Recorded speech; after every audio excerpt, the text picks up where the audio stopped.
Media का जमाना है, ये मोबाइल अपने पास है। 1 मिनट में आपने उस ऑर्डर की फाइनल सैंक्शन ऑर्डर की कॉपी निकाली, नेताजी को भेजी, नेताजी ने तुरंत उसको चिपका दिया कि देखो मैं ये सड़क ले आया, देखो मैं ये जीएसएस ले आया। बिल्कुल गलत नहीं, तभी तो वो जीत रहे हैं लगातार। अगर नहीं लाते तो आपको लगता है कि जनता बीजेपी वालों को जीता देती, कांग्रेस वालों को जीता देती? देखो, और दोनों बोतल हैं, कोई डिफरेंस नहीं है उनके। बस वही है कि किसी भी तरीके से किस बोतल से टक्कर है, बीजेपी वाली से या ये तो बंसी वाला ही तय आप? करेगा। मतलब आप देख रही है ना, गांव ढाणी जा रही है, आपको क्या लगता है कि टक्कर किससे, आरएलपी से टक्कर है या बीजेपी से? मैं टक्कर की मैं बात नहीं करती। आपके बारे में कहते हैं कि साहब जयपुर रहती है, आपको क्या पता गांव ढाणी के अंदर क्या होता है। जनता के अंदर जो कनेक्शन होना चाहिए, कि उन्हें पता होना चाहिए ना कि गांव के अंदर ढाणी के अंदर क्या कुछ समस्या है। आप जयपुर रहते और बात आ है कि जगह कह है ना कि शहरी है तो वन लाओ नहीं मंच मत बात करने बताऊं मैं शहरी है जगह। शहरी आवे सेक्रेटरीट में काम करानो आवे। अब डीजी साहब हूँ बात करनी है तो मैं बात कर लूँ, साहू साहब हूँ, थाने एसपी हूँ बात करनी तो मैं बात कर लूँ, और मारो भाई फोन उठाई, ये मैं पूरी दावे के साथ कह रही हूँ, है ना। तो मेरा तो देखो इस जनता को बहुत बड़ा फायदा है अगर उन्होंने मुझे आशीर्वाद दिया तो। मैडम, क्या बीजेपी के साथ में बात नहीं बनी? क्या 2023 विधानसभा चुनाव से पहले बीजेपी के अंदर आप लोग चले गए थे? ज्योति मिर्धा, ऐसा बताया जाता है कि आपको बीजेपी के अंदर मामला सेट नहीं हुआ, इसीलिए वापस आपकी टिकट की चंद मिनट घोषणा के बाद में है वो सवाई सिंह जी ने बीजेपी छोड़कर कांग्रेस वापसी की? ऐसा नहीं है, बिल्कुल हम ज्योति जी के साथ में वो हमें ले गई थी दिल्ली। और कांग्रेस की बात करते, कांग्रेस ने तो यहाँ गठबंधन से चुनाव लड़ा था, हनुमान बेनीवाल जी को सीट दे दी थी। अब क्या हुआ गठबंधन? आपको नहीं लगता कि ये तमाम चीजें फेस करनी पड़ती है? गठबंधन करने से कहीं न कहीं कांग्रेस कमजोर हो गई इस इलाके के। बिल्कुल कांग्रेस कमजोर हुई तो मैं भगवान के सामने। कौन कमाता है? नहीं तो कौन कमाता है? वो आप सबको पता है, आप सबको पता है। यहाँ केवल नहीं, आप सबको पता है। कौन बोला भाई जी इतना साल नौकरी कैन करी, पहले यहाँ जाता। अच्छा, हाँ बिल्कुल बोला। हाँ, कई जनों ने कि भाई जी हमारी बात सुन। आपको भी अफसोस हुआ होगा। हाँ। जन समर्थन मिल रहा है, कांग्रेस एकजुट नहीं है नागौर के अंदर। कांग्रेस के तमाम जो बाकी जो विधायक है, चाहे मुकेश भाकर है या बाकी विधायक है, वो क्यों नहीं आ रहे हैं चुनावी प्रचार करने के लिए, कैंपेन करने के लिए, आपके साथ खड़े रहकर वोट मांगने के लिए क्यों नहीं आ रहे? आपको क्या लगता है ये कहीं ना कहीं कांग्रेस के अंदर फूट नहीं है? मैम, बिना सरकार के कैसे कामकाज करवाएगी? आप कह रही, आप खुद ही कह रही कि बिना सरकार, वर्तमान के अंदर बीजेपी की सरकार है, इस एक सीट से न तो कुछ बीजेपी को फर्क पड़ने वाला है, कैसे कामकाज करवाएगी? और एक बात बताऊं मैं आपने कि जनता रो काम क्यों पड़े सब जाते क्या तो पड़े थाने हूँ और क्या पड़े अस्पताल। तो बात दोनों महकमा में तुम महारत है। मैं तन क्यों नहीं डीजी साहब बात करनी तो कराए दूँ, और चीफ सेक्रेटरी हूँ बात करनी तो पाऊँ कराए दूँ। बाल मिसेज से मैं साथ ही उठा बैठा तो जरा कौन काम रोक सके भाई का भेजो तो सही, पर थान डंग का बाजार बताऊँ। नमस्कार साथियों, मैं आपका साथी दिनेश बोहरा। मेरी चुनावी यात्रा चल रही है खीवसर उपचुनाव के अंदर। लगातार मैं लोगों के इंटरव्यू ले रहा हूँ, लगातार जो प्रत्याशी है उनके इंटरव्यू ले रहा हूँ। इस समय हमारे साथ में कांग्रेस से प्रत्याशी डॉक्टर रतन चौधरी है। रात के 8:30 बज रहे हैं। एक चुनावी सभा थी जहां पर कांग्रेस के तमाम नेता थे और तमाम नेताओं ने भाषण दिया, और उसके बाद में हम इंटरव्यू कर रहे हैं, और इसके बाद में भी 2-3 सभाएं हैं। मैडम, 2018 के अंदर आपके पति सवाई सिंह जी ने यहाँ से चुनाव लड़ा था, एक बार फिर से 2024 के अंदर आप मैदान में हैं। हाँ बिल्कुल, राम राम साहब। हाँ। इस बार कांग्रेस पार्टी ने चुनावी मैदान में मुझे उतारा है, ये निर्णय उन्हीं का है, और मैंने इस उम्मीदवारी को बिल्कुल लिया, और मुझे बड़ी खुशी है कि उन लोगों ने मेरे ऊपर इतना विश्वास जताया।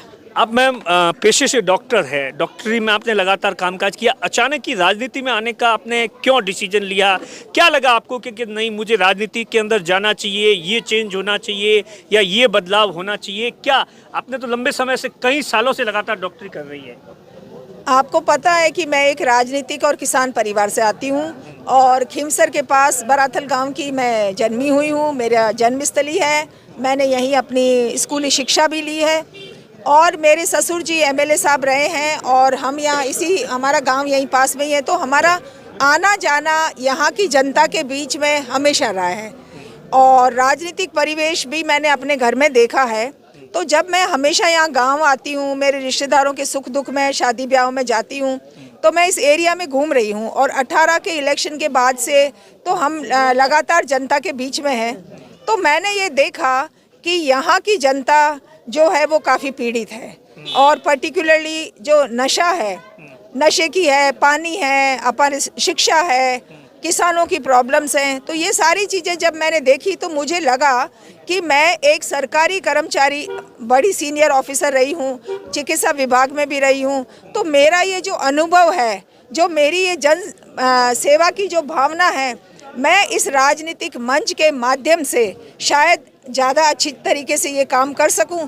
तो जब उन्होंने मुझे जिम्मेवारी सौंपी तो मैंने बिल्कुल खुशी से स्वीकार किया। लेकिन हनुमान जी तो कहते हैं कि मैंने इस इलाके का ज़बरदस्त तरीके से विकास करवाया, चाहे रोड आप कहीं पर भी चले जाइए, बहुत से गाँव में रोड, पानी को लेकर तमाम तरीके से दावे करते हैं, चिकित्सा को लेकर भी दावे करते हैं।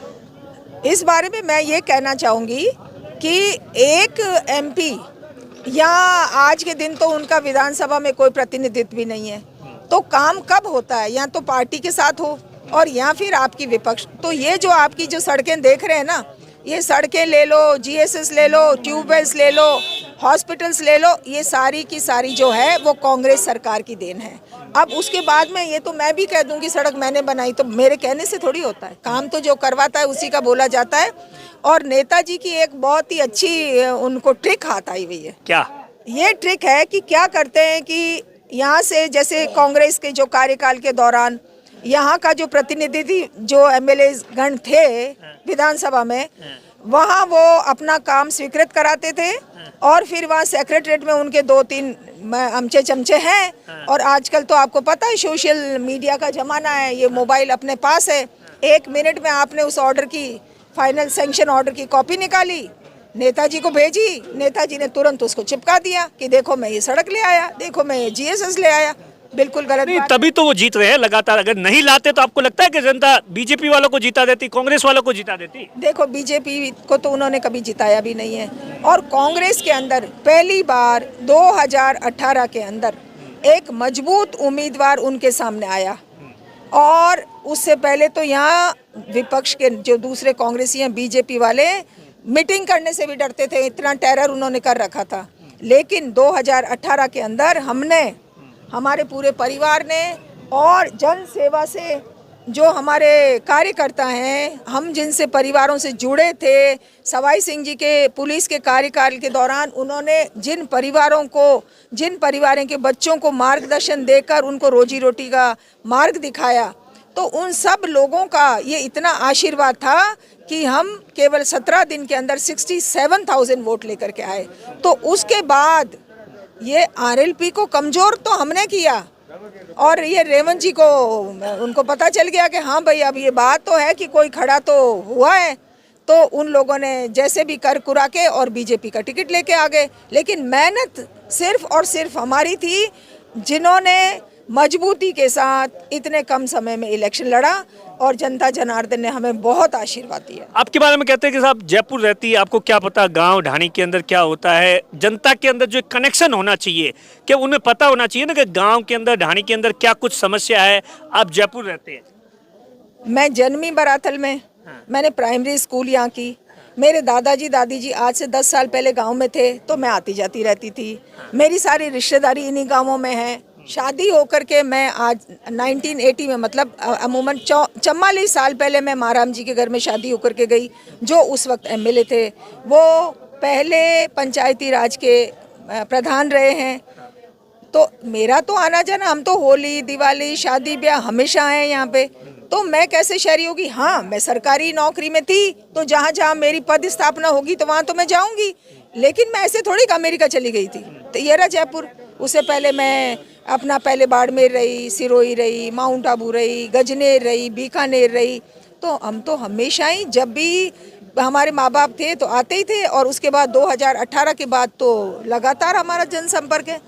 और बात है कि जगह कहवे है ना कि शहरी है, तो बन लाओ नहीं मंच मत बात करने, बताऊँ मैं शहरी है जगह। तो शहरी आवे, सेक्रेटरीट में काम करानो आवे।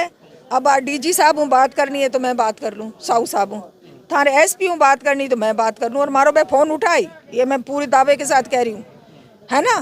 तो मेरा तो देखो, इस जनता को बहुत बड़ा फ़ायदा है अगर उन्होंने मुझे आशीर्वाद दिया तो, क्योंकि मैं शहरी रीति नीति जानती हूँ, ऑफिस का काम कैसे होता है, किस अधिकारी से होगा, और मैं अच्छी भाषा में बात करती हूँ। मुझे ऐसी बदतमीज से बात करना पसंद नहीं है ना। कौन करता है बदतमीजी से बात? करते हैं, बिल्कुल, आप सब जानते हो कैसे कर्मचारियों से बात करते हैं सरकारी, चाहे वो चपरासी हो या चाहे वो कलेक्टर हो, वो सरकारी नुमाइंदा है। आप उससे अच्छी भाषा में अगर बात करेंगे तो आपका काम ज़्यादा अच्छी तरीके से होगा। मैडम, क्या बीजेपी के साथ में बात नहीं बनी? क्या 2023 विधानसभा चुनाव से पहले बीजेपी के अंदर आप लोग चले गए थे? ज्योति मिर्धा, ऐसा बताया जाता है कि आपको बीजेपी के अंदर मामला सेट नहीं हुआ, इसीलिए वापस आपकी टिकट की चंद मिनट घोषणा के बाद में है वो सवाई सिंह जी ने बीजेपी छोड़कर कांग्रेस नहीं, ऐसा नहीं, वापसी की? ऐसा नहीं है। बिल्कुल हम ज्योति जी के साथ में, वो हमें ले गई थी दिल्ली और हमने बीजेपी ज्वाइन की थी, इसमें कोई गलत बात नहीं है।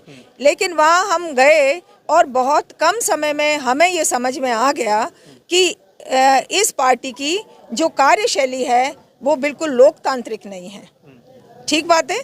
और उनकी जो जन योजनाएं कह लो या उनका जनता के साथ सेवा नहीं है, वहाँ पूंजीपतियों की सरकार है और उनका काम करने का तरीका, उनकी जन भावना जो उनके हैं, वो सब चीज़ें हमें थोड़ी, हम कंफर्टेबल नहीं रहे वहाँ। और आप देख सकते हैं कि अभी इस्तीफा नहीं, उससे पहले ही सवाई सिंह जी को आपने 2023 और 24 के लोकसभा के अंदर किसी भी मंच पे सवाई सिंह जी को आपने नहीं देखा होगा। तो हम नहीं थे वहाँ पे। और मैं तो अभी 31 जुलाई को ही रिटायर हुई हूँ। मैं खुद पढ़ी लिखी हूँ, मैं स्वतंत्र हूँ, मेरी विचारधारा कांग्रेस की है, तो मैं कांग्रेस में आई। कांग्रेस की बात करते, कांग्रेस ने तो यहाँ गठबंधन से चुनाव लड़ा था, हनुमान बेनीवाल जी को सीट दे दी थी। अब क्या हुआ गठबंधन? आपको नहीं लगता कि ये तमाम चीजें फेस करनी पड़ती है? गठबंधन करने से कहीं ना कहीं कांग्रेस कमजोर हो गई इस इलाके के अंदर। बिल्कुल कांग्रेस कमजोर हुई तो हमारे जो वोटर्स हैं उन सब लोगों ने यहाँ स्टेट की लीडरशिप के सामने ये रखा कि भाई हम हमारे हाथ के निशान को ही वोट देंगे और हमें तो हमारी पार्टी का सिंबल चाहिए और हमारी पार्टी को आप जिंदा रखो। हम कांग्रेस के साथ हमेशा रहे हैं और तो उनकी ये मांग जो है वो यहाँ के लीडर्स और दिल्ली के हमारे सीनियर लीडर्स ने मानी और उन सब लोगों ने मंथन करके और जो है मुझे उम्मीदवार चुना। उसके लिए मैं उनके लिए तहे दिल से शुक्रगुजार हूँ। और मैं फिर आपको इस मंच के माध्यम से कह रही हूँ, मैं यहाँ केवल सेवा और जो मेरी काबिलियत है वो लौटाने आई हूँ। मुझे परम ये गोविंद देव जी बंसी वाले के मंदिर के सामने मैं हाथ जोड़ के कह रही हूँ कि मुझे एक पैसा इस राजनीति से नहीं कमाना है और ना हमने कभी कमाया। मैं भगवान के सामने। कौन कमाता है? नहीं तो कौन कमाता है? वो आप सबको पता है, आप सबको पता है। यहाँ केवल नहीं, आप सबको पता है, आप सबको पता है कि कौन यहाँ कमाता है और कौन इतनी ताकत लगा रहा है कि भैया और दोनों बोतल है, कोई डिफरेंस नहीं है। उनके बस वही है कि किसी भी तरीके से तो किस बोतल से टक्कर है? बीजेपी वाली से या ये तो बंसी वाला ही तय करेगा। मतलब आप देख रही हैं ना, गांव ढाणी जा रही है, आपको क्या लगता है कि टक्कर किससे? आरएलपी से टक्कर है या बीजेपी से? मैं टक्कर की मैं बात नहीं करती, लेकिन मैं देखो, मैं यहाँ किसी से ईर्ष्या या लड़ाई करने नहीं आई हूँ। मैं तो मेरी दौड़ जो है वो मंजिल प्राप्त करके, अगर बंसी वाले की कृपा होगी तो आम जन के बीच में जाना चाहती हूँ। और जो मुझे जन समर्थन मिल रहा है वो तो इतना मेरी ऊर्जा बढ़ा रहा है, मेरी ताकत बढ़ा रहा है कि मैं सोच भी नहीं सकती कि मेरे को देख के लोग बाग इतने खुश हैं। और लड़कियां और बच्चे और महिलाएं तो क्या मेरा स्वागत कर रही हैं कि वो कह रही हैं। बहुत जगह मुझे लोगों ने बोला, भाई जी इतना साल नौकरी कैन करी, पहले ही आ जाता। अच्छा, हाँ बिल्कुल बोला। हाँ, कई जनों ने कि भाई जी हमारी बात सुनो। जब आपको भी अफसोस हुआ होगा। हाँ। क्या मैं नहीं, अफसोस की कोई बात नहीं, वो भी वहाँ भी मैं सेवा ही कर रही थी। वहाँ भी तो मैं सेवा ही कर रही थी। अब वो तो अपन ने सोचने से कुछ नहीं होता, करने वाला परमात्मा है। मैं तो उसी पे विश्वास करती हूँ। आप कह रहे हैं कि जन समर्थन मिल रहा है, कांग्रेस एकजुट नहीं है नागौर के अंदर। कांग्रेस के तमाम जो बाकी जो विधायक है, चाहे मुकेश भाकर है या बाकी विधायक है, वो क्यों नहीं आ रहे हैं चुनावी प्रचार करने के लिए, कैंपेन करने के लिए, आपके साथ खड़े रहकर वोट मांगने के लिए क्यों नहीं आ रहे? आपको क्या लगता है ये कहीं ना कहीं कांग्रेस के अंदर फूट नहीं है? ऐसी बात नहीं है, वो लोग भी आएंगे, बिल्कुल आएंगे। आप देखिएगा अगले 3-4 दिनों में वो लोग भी आएंगे, पायलट साहब भी आएंगे, मेरी बात चल रही है उनके साथ में। तो ऐसा कुछ भी नहीं है। देखो दूसरी जगह भी इलेक्शंस हैं, 7 उपचुनाव है, किसी को कहीं प्रभारी बनाया, किसी को कहीं प्रभारी बनाया। और मेरे साथ में आज मंच पे ही 5-5 एमएलए बैठे थे। तो फिर कहाँ कांग्रेस संगठित नहीं है? कांग्रेस हर लेवल पे अपना जो है वो हर प्रतिनिधि अलग अलग लेवल पे अपना काम कर रहा है। तो इसका रिजल्ट आपको 23 तारीख को बिल्कुल दिखेगा। मैम, बिना सरकार के कैसे कामकाज करवाएगी? आप कह रही, आप खुद ही कह रही है कि बिना सरकार, वर्तमान के अंदर बीजेपी की सरकार है, इस एक सीट से न तो कुछ बीजेपी को फर्क पड़ने वाला है, कैसे कामकाज करवाएंगी? मेरा जो एक्सपीरियंस है वो मैं ये बताती हूँ आपको कि प्रशासनिक कार्य जो होते हैं ना वो अपने ऑफिसर्स और कर्मचारियों के थ्रू होते हैं, ठीक बात है। दूसरी बात ये होती है कि आप अपना जो एरिया की जो प्रॉब्लम है उसको सही मंच पे, आपका लिखाई सही होए, आप सही जगह पे ले जाके उससे बात करो और आप चुने हुए प्रतिनिधि हो तो आपकी आवाज़ सुनी जाएगी, बिल्कुल सुनी जाएगी। और एक बात बताऊं मैं आपने कि जनता रो काम किणू पड़े सब ज़्यादा, क्या तो पड़े थाने हूँ और क्या पड़े अस्पताल, तो बात दोनों महकमा में तो महामारत है। मैं तन कहूँ नहीं डीजी साहब बात करनी तो कराई दूँ और चीफ सेक्रेटरी बात करनी तो वहीं कराई दूँ, बार मिसेज से मैं साथ ही उठा बैठा, तो जरा कौन काम रोक सके भाई, तब भेजो तो सही, पर थान डंग का बाजार बताऊँ। अच्छा मैम, इस चुनाव के अंदर है ना बयानबाजी बहुत चल रही है, महिलाओं को लेकर तमाम तरीके से बयान आ रहे हैं। आपने भी बहुत सारे महिलाओं के ऊपर जो बयान सुने होंगे, चाहे दिव्या मदेना का, ज्योति मिर्दा का बयान है, हनुमान जी का बयान है, महिलाओं को लेकर, इन तमाम चीज़ों को लेकर आप क्या सोचती है? इस तरीके की राजनीति के अंदर बयानबाजी होनी चाहिए या नहीं होनी चाहिए, या इस पर क्या प्रतिक्रिया है? देखो, अपनी जो हिंदू संस्कृति है ना उसमें तो नारी को पूजा जाता है ना। तो इस तरीके की किसी भी समाज के कोई भी प्रतिनिधि अगर इस तरीके की हमारा समाज हो या किसी भी समाज का हो, अगर ये बेटियों और लड़कियों के प्रति अगर कोई गलत टीका टिप्पणी होती है तो मैं इस बात का पूर्ण विरोध करती हूँ, ये अच्छी बात नहीं है। कौन सा आपको क्या समस्या लगी, एक कौन सी वो समस्या है जो आपको लगती है खींवसर के अंदर ये बहुत बड़ी समस्या है? नशा है, चिकित्सा की कमी है, शिक्षा की कमी है, पेयजल की प्रॉब्लम है, खनन के अंदर जो है किसानों को दिक्कत आ रही है, रॉयल्टी ज़्यादा लग रही है, तो यहाँ तो बीमारियाँ ही हैं। अब आप डॉक्टर हैं, इलाज करेंगे, टॉप टू बॉटम सब ठीक करना पड़ेगा। हाँ। तो बीमारियाँ करेंगे ठीक, क्यों नहीं करेंगे? हाँ। अभी तक तो जो है वो इंसानों के डॉक्टर थे, अब इधर संभाल लेंगे क्या? लोग कह रहे, जो लोगों से बातचीत हो रही है, जो बाहर जो इन तमाम चीजों को नहीं दे रहे, कि कांग्रेस बहुत वीक है इस इलाके के अंदर, इस विधानसभा के अंदर, उनको क्या कहना चाहिए? ये गलत है, उनकी धारणा बिल्कुल गलत है। अच्छा। वोटर बिल्कुल साइलेंट है, वो तीनों पार्टियों को देख रहा है, तीनों पार्टियों के उम्मीदवारों को देख रहा है, और मेरी बात सुन करके सबसे ज़्यादा मैं ये विश्वास के साथ कह सकती हूँ कि मेरी बात सुन करके उनके अंदर हर दिन विश्वास जुड़ रहा है कि हमें कांग्रेस पार्टी अच्छी है और हमें अच्छी उम्मीदवार मिली है जिसमें खुद में दम है।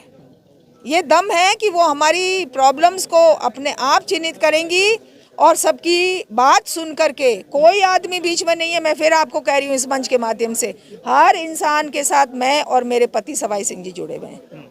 ये बात तो कनिका बेनीवाल भी कह रही है कि मैं विधानसभा, वो भी पढ़ी लिखी, वो भी तो ये दावा कर रही है। एक तो देखो, पढ़ा लिखा तो 10वीं पास ही पढ़ी लिखी हुई है, BA पास ही पढ़ी लिखी हुआ है ना, MA पास भी है, और एक MBBS MD है जो जयपुर के सबसे बड़े अस्पताल में काम करके आई हैं, जो खुद ने, जिसने डॉक्टरों की क्या किस की भर्तियां नहीं की है। और मैं एक बात इस मन से और कहती हूँ, मैं राजस्थान की जो ये महिला उत्पीड़न जो होता है ना वर्क प्लेस पे, इंटरनल जो कमेटी बनी है, पॉक्सो वगैरह जो है, उसकी चेयरपर्सन रही हूँ, तो मेरे को तो सब फील्ड का ज्ञान है। तो एक BSc करना, BA करना अच्छी बात है, वो पढ़ी लिखी, मैं कहाँ गलत कह रही हूँ, बिल्कुल सही बात कह रही वो। लेकिन उनके जो अनुभव है, उनकी जो एजुकेशन है, उनका जो बाहर पब्लिक का एक्सपोजर है, उस समय मेरे ख्याल से काफ़ी कमी है। अब सुन रहे थे डॉक्टर रतन चौधरी को, कांग्रेस की प्रत्याशी है खींवसर से। तमाम सवालों के जवाब दिनेश बोहरा, नागौर, राजस्थान तक।